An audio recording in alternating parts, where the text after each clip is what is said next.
পবিত্র করার জন্য দুবার আগে ভগবানের নাম উচ্চারণ করা হোক। তৎপশ্চাৎ প্রভু যেমন ভাবে কৃপা হবে সেইভাবে আপনাদের আমি কথা শোনাবো।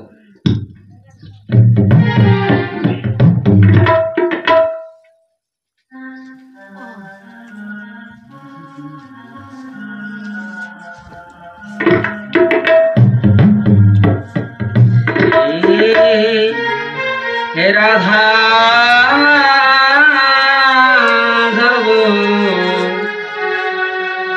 যে কুঞ্জ বিহারী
भागवत महापुराण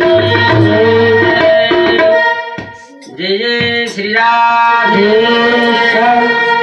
आज के আমাদের परम सौभाग्যের বিষয় শ্রীমদ্ ভাগবত পাঠ আমরা আরম্ভ করেছি। আজকে আমাদের ষষ্ঠম দিবস, তাই কালকে আমরা শুনতেছিলাম গোবর্ধন লীলা। ভগবান গোবর্ধন উঠেছিলেন এবং সমস্ত ব্রজবাসীদের রক্ষা করেছিলেন। সেখানে ইন্দ্র মহারাজ এলেন এবং তাকে স্তুতি করলেন, ভগবানকে গোবিন্দ নাম দিয়ে আর ইন্দ্র মহারাজ চলে গেলেন। সুখদেব বললেন, স্নানপরীক্ষিত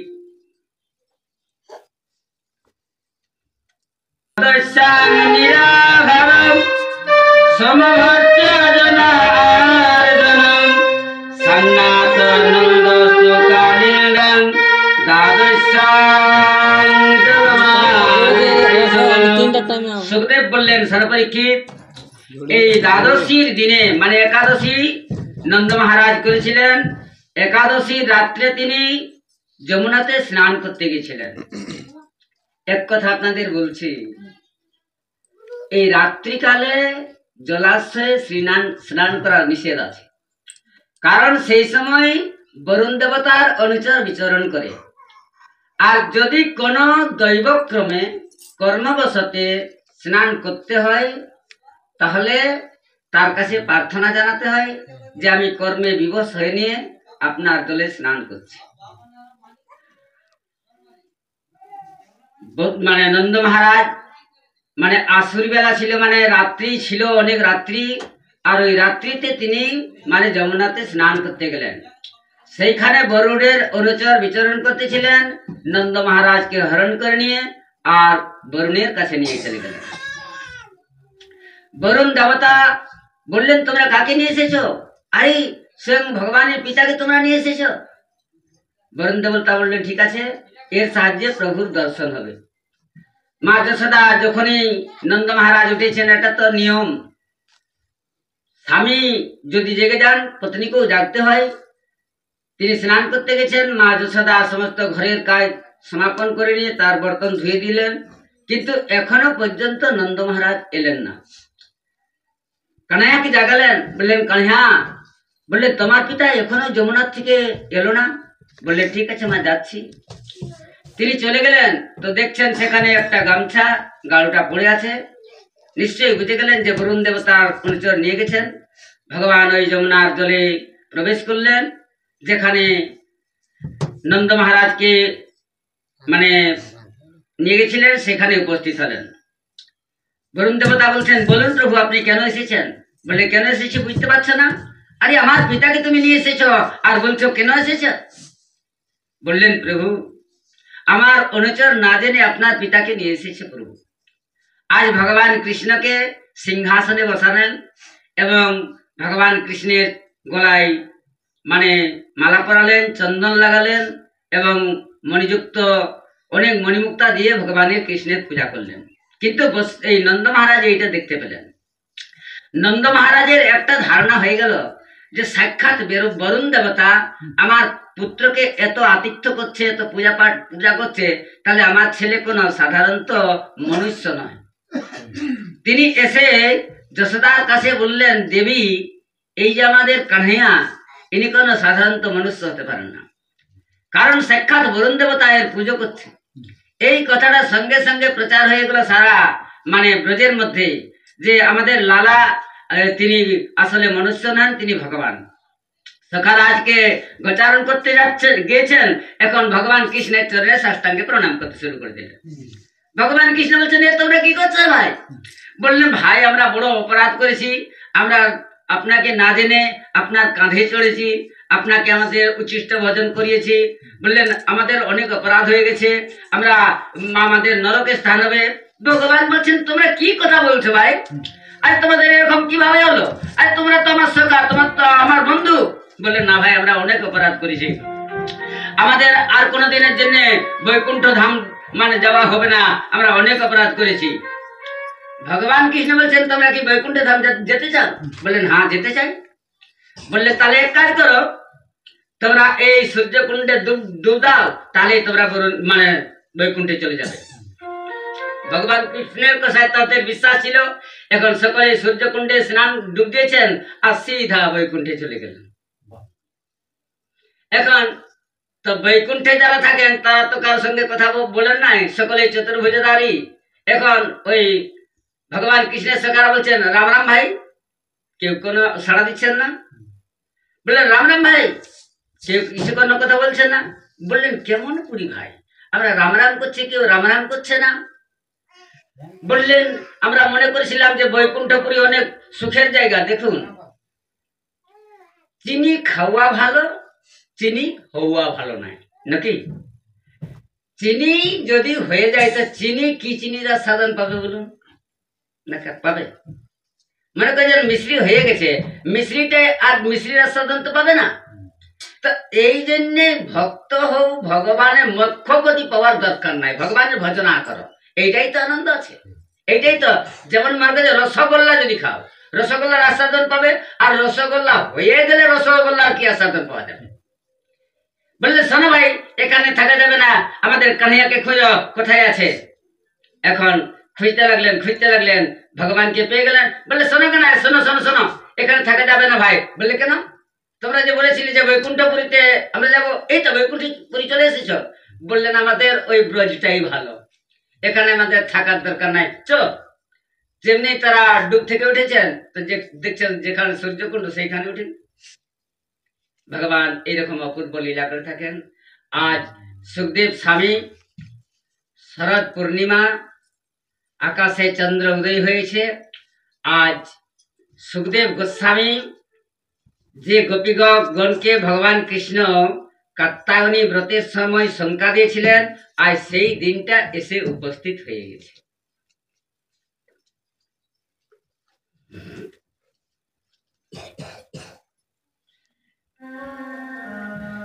ভগবান পিতারাত্রি শরদাত ফুলমল্লিকা বিক্ষরন্তে মনশ্চক্রে জগমায়ামুপাশ্রিতা। স্বর্ণ মানে পূর্ণচন্দ্র আকাশে উদয় হয়েছে এবং কলকল যমুনা প্রবাহিত হচ্ছে।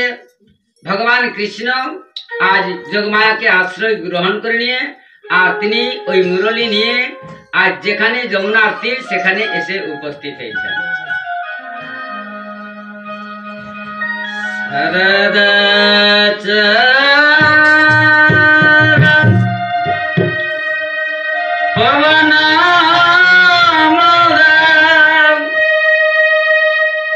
বিপিনে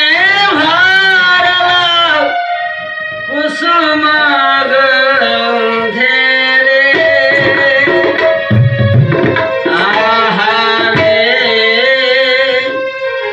আহারে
Yeah.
সমুদয় আছেন, কলকল যমুনা প্রবাহিত হচ্ছেন।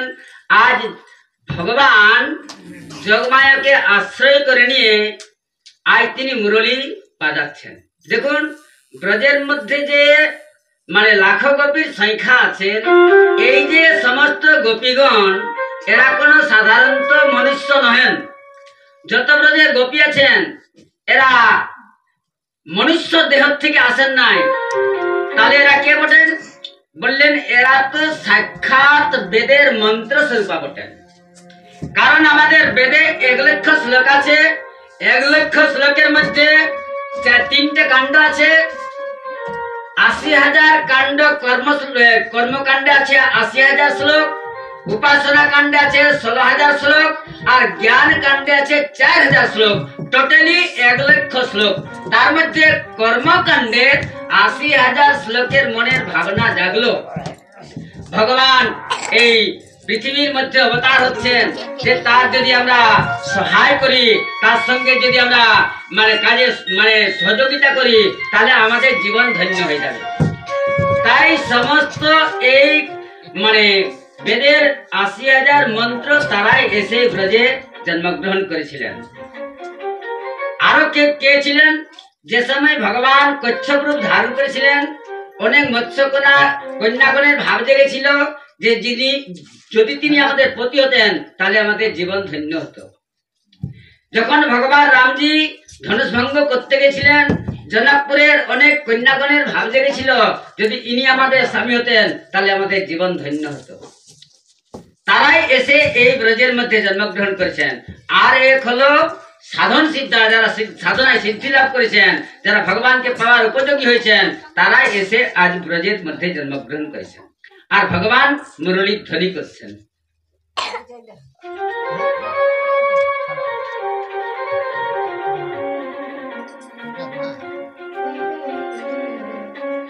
নিসম্মোহিতং তদনাবর্ধনাম ব্রজস্ত্রিয়া কৃষ্ণা বিহিতা মানসাম আজগমর্ণান্য লক্ষিত দ্রুমম সযত্র কত জবলল কুণ্ডলা। আজ ভগবান মুরলী বাজিয়েছেন, যে মানে এমন মুরলী বাজিয়েছেন, বললেন যিনি আনন্দ বাড়ান, যিনি মানে পরমানন্দ দিয়ে থাকেন, সেই আজ মুরলীর ধ্বনি করেছেন। ব্রজের মধ্যে লাখো গোপী আছেন আর ভগবান আজ প্রত্যেক গোপী আজ ভগবানের সেই মুরলীর ধ্বনি তারা শুনতে পেয়েছেন। তারা বলছেন যে আমার নাম ধরে ডাকছেন, আমার নাম ধরে ডাকছেন, আমার নাম ধরে ডাকছেন। দেখুন, বাজানেওয়ালা একই জনে বাজাচ্ছেন আর একটি বাঁশি বাজাচ্ছেন আর একটাই সুরে বাজছে, আর এই ব্রজের মধ্যে যে লাখো গোপী আছেন তারা প্রত্যেকেই শুনছেন যে আমার নাম ধরে প্রভু ডাকছেন, আমার নাম ধরে প্রভু ডাকছেন। আজ গোপীগণ তারা যে জায়গাতে ছিলেন আজ ভগবানের সান্নিধ্যে তারা আসছেন। কেউ মনে করে যে বাচ্চাকে স্তনপান করাতেছিলেন, বাচ্চাকে কোথায় শুয়ে দিয়েছেন তার কোনো হয়েছে না, আর ছুটেছেন এই মানে মুরলী ধ্বনি শোনা মাত্রই। আর কোন গোপী ঘরে চৌকা লাগাতে ছিলেন, হাতে গোবর আছে, ওই অবস্থায় তিনি ছুটেছেন। কোন গোপী মানে কাজল নেত্রে কাজল পরতেছিলেন, একটা নেত্রে কাজল পরেছেন আর একটা নেত্রে মানে পরে নেই নাই, আর ওইভাবে ছুটেছেন। কোন গোপী স্বামীকে সেবা করতেছিলেন আর সেবা করতে ছেড়ে দিয়ে আর তিনি রওনা হয়ে গেছেন।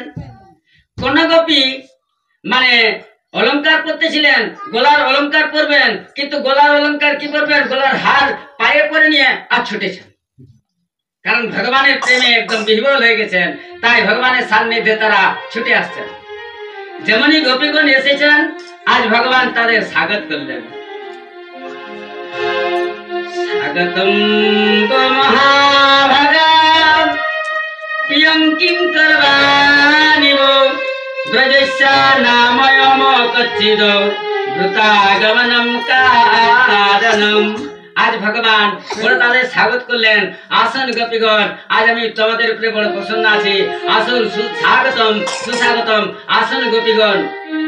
গোপীরা বলছেন দেখো প্রভুর কাছে এসেছি, কত সুন্দর স্বাগত করছেন, সুস্বাগত করছেন। আর স্বাগত করতে করতে বলে দিলেন দ্রুতাগমনম কারণম। বললেন গোপীগণ তোমরা যে এখানে এসেছো, তো তোমাদের আগমনের কারণটা কি? গোপীরা তো কোনো উত্তর দিতে পারছেন না, কোনো উত্তর দিতে পারছেন না। গোপীরা বলছেন কানে এক কথা বলবো। বললেন বলো। বললেন শুনুন, দুজনে গাই চড়াতে ছিলেন, তো নদীর ওই পারে একজন গাই চড়াচ্ছেন আর এই পারে একজন গাই চড়াচ্ছেন। তো এই নদীর মধ্যে বন্যা বইছে, এপারে যিনি গাই চড়াচ্ছেন তাকে বলছে শোনো শোনো ভাই, তোমার সঙ্গে একটা আমার গোপন পরামর্শ আছে। বললেন বলো না ভাই, দেখছো না নদীতে বন্যা বইছে, কিভাবে আমি ওপারে যাব? বললেন তুমি ওইখান থেকে বলো না। বললেন না না, ওখানে বলে যাবে না, এই পারে তুমি চলে এসো। এখন কোনতেই নদীতে ঝাঁপ দিয়ে দিলেন।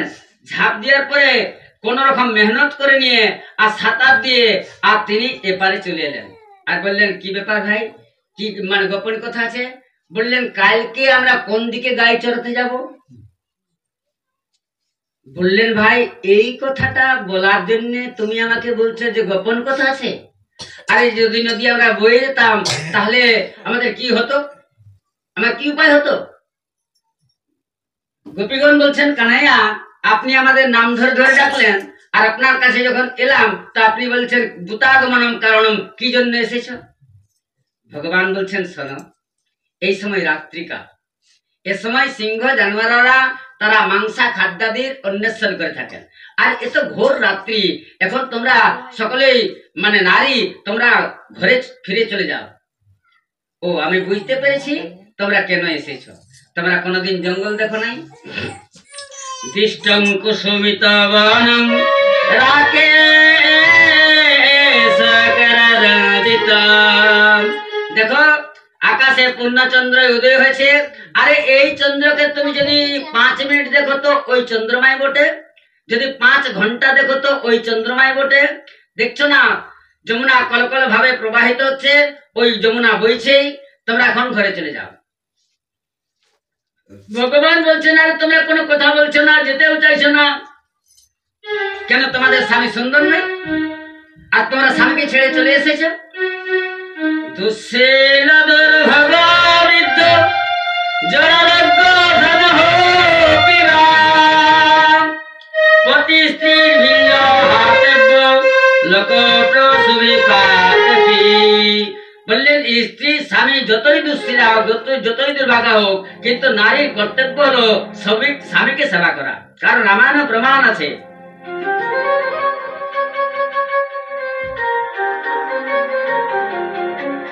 বৃদ্ধারগাবসম জরধনহীনা অধবাধির প্রধিয়তি দীনা। ऐसे हो पति करो किए अपमाना नहारी पाओ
ববা হোক, চাহে জড় হোক, চাহে ধনহীন হোক। দেখুন কারো স্বামী যদি সুন্দর আছে তো সুন্দর থাকতে পারে, কিন্তু কেউ মানে ধনবান বটে তো ধনবান হতে পারে, কিন্তু